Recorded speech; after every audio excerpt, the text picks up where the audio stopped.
reporter Lauren Moss, and an intensely difficult time for NHS staff, Lauren.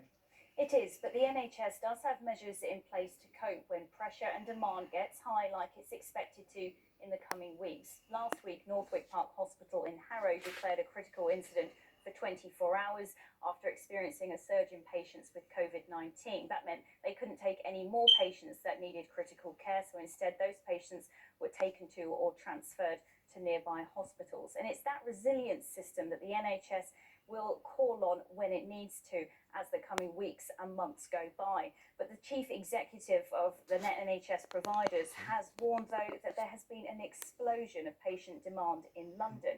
Chris Hobson says that, combined with staff sickness, sometimes of up to 50% in some areas, is a wicked combination. More than a third of the UK's confirmed coronavirus cases are in the capital, over 3,000.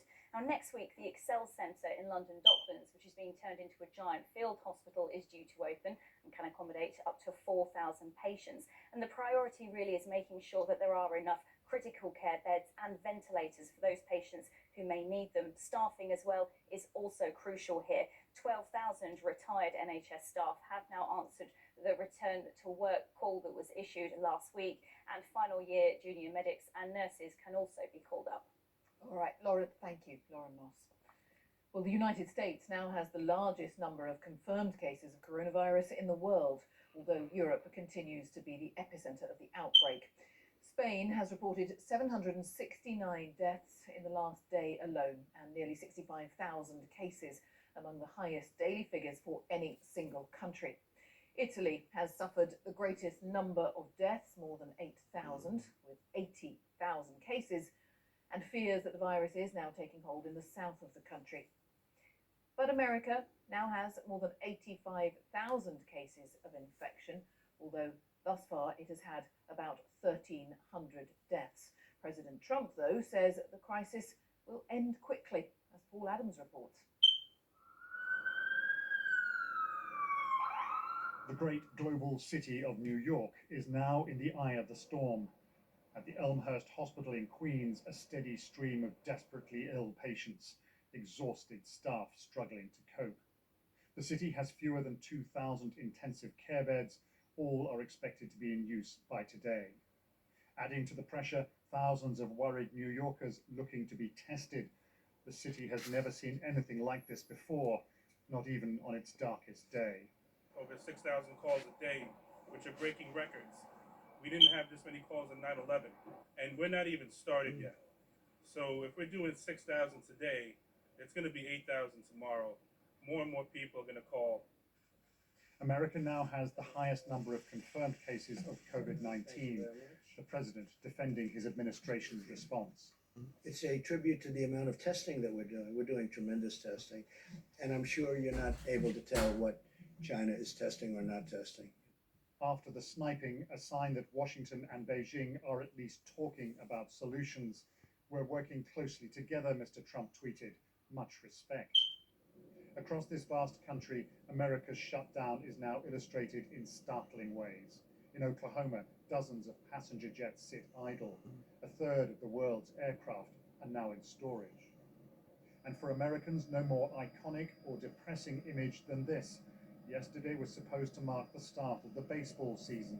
This year, no one knows if there'll even be one. The pandemic's economic impact is colossal. Millions of Americans have been laid off, the biggest unemployment spike in the nation's history. They have to go back to work. Our country has to go back. Our country is based on that. And I think it's going to happen pretty quickly. But for now, it's all about survival. The US military is racing to prepare. Hospital ships heading for Los Angeles and New York. And on Manhattan, one of the country's largest convention centers is being readied. New York has weathered plenty of storms before, but this is perhaps the city's sternest test yet. Paul Adams, BBC News. And let's get the very latest from Gary O'Donoghue, who's following all of this in Washington. And something of a disconnect, Gary, when you see some of the pictures we were just watching there with what the president is saying.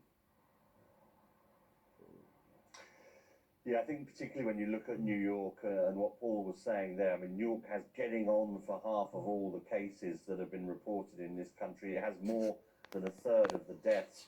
And one figure I find particularly striking, more than 10% of the New York Police Department are now off sick. So trying to maintain that city in the state it is with so many police officers off ill must be an incredible challenge for the authorities there. We are starting to hear about other states with rising numbers as well. Louisiana is looking very serious with the numbers rising there. Minnesota and Michigan, big population centers like Detroit and Chicago in Illinois, also showing worrying numbers. So the peak of the virus does not seem to have been reached at this stage yet. Yet the president does seem to be sticking to this idea that he wants some kind of partial rollback of the restrictions by April, by the 12th of April, by Easter. Not many people agree with that here. Gary, for now, thank you. Gary O'Donoghue in Washington. Well, as the death rate here in the UK continues to rise, how does it compare with the worst